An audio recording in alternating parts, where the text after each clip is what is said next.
हम तो कहते हैं कि कोई भगवान के नाम का आश्रय लेकर पढ़ भी जाए तो भी कल्याण। एक संत हुए, गृहस्थी थे, घर में रहते थे उस जमाने में, पर उनका घर से कोई लेना देना नहीं था। तो भाई उस जमाने में राणा के राज दरबार में सब रहते थे। तो उन्होंने कहा देखो, हम तुम्हारा नाम राजमहल में लिख देते, तनख्वाह सैलरी सब आएगी तुम्हारी, तो तुम एक आधी बार चले जाना, फिर बाकी तनख्वाह सैलरी तुम महीना की ले ही लेंगे। तो उसने कहा देखो भैया, हम तो केवल राम जी के सेवक है, उन्हीं की नौकरी चाकरी करेंगे, उसके अलावा हम किसी की ना नौकरी करते ना चाकरी करते। कोई राजा हो महाराजा हो, हम तो राजधिराज राम जी के सेवक है, नौकर है। तो उन्होंने कहा देखो, तुम खाते पीते घर में हो, रहते भी तुम घर में हो, तो कम से कम पैसा आएगा तो तुम्हारा खाना पीना तो बना रहेगा। तो इन्होंने कहा देखो, तुम हमारे रहने खाने की कोई व्यवस्था की चिंता मत करो, हमारा संपूर्ण जीवन तो अब राम जी के भरोसे है, अब हमारी संपूर्ण व्यवस्था तो श्री राम जी ही करेंगे। तो घर वालों ने कहा कि देखो, अंत समय में हम मरेंगे तो हमारा अंतिम संस्कार तो हमारे बेटा नाती परिवार वाले करेंगे, तुम मरोगे तो तुम्हारा संस्कार कौन करेगा। तो क्योंकि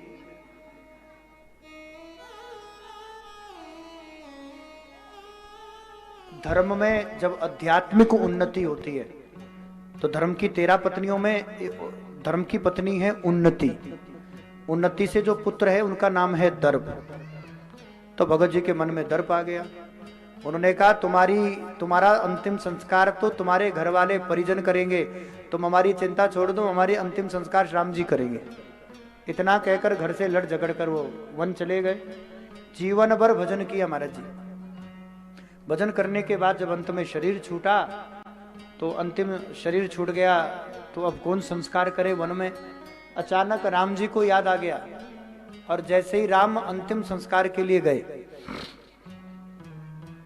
तो हनुमान जी ने कहा प्रभु कहाँ जा रहे हो। कहते हैं ऐसे ऐसे हमारा एक भक्त है, संत है, शरीर में वन में जंगल में उनका शरीर समाप्त हुआ है, और घर से निकलते हुए उन्होंने भाई को कहा था तुम्हारा संस्कार तो तुम्हारे बेटा पोती नाती करेंगे, पर हमारा तो संस्कार भी श्री राम जी करेंगे, इसलिए भैया हम उनका अंतिम संस्कार करने जा रहे हैं।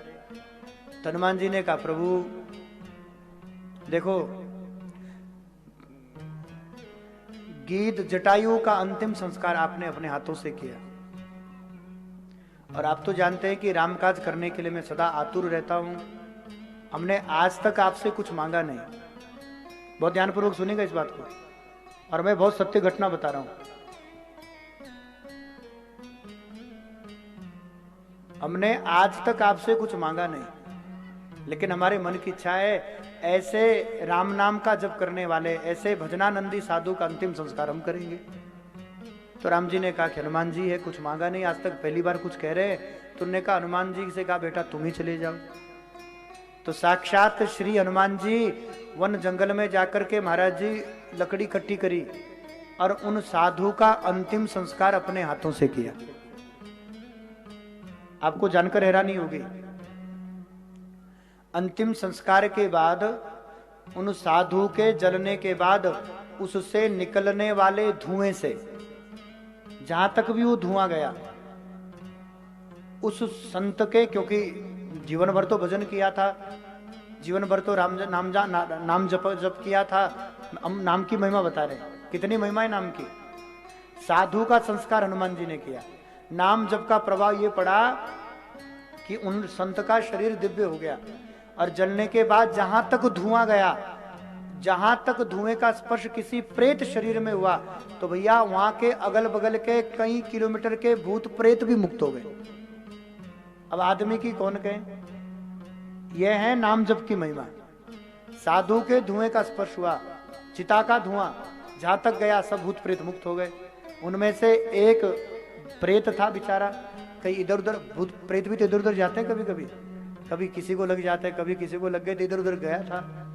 कई दिनों के बाद लौट कर आया, और आकर देखा तो कोई अपने रिश्तेदार परिजन तो मिले नहीं। सबके परिजन होते ना जानकार। तो पूरे वन जंगल में ना तो कोई भूत था ना कोई प्रेत था, सब तो मुक्त हो गए थे। तो उन प्रेत ने, उसको बड़ा आश्चर्य हुआ कि सब चले कहाँ गए।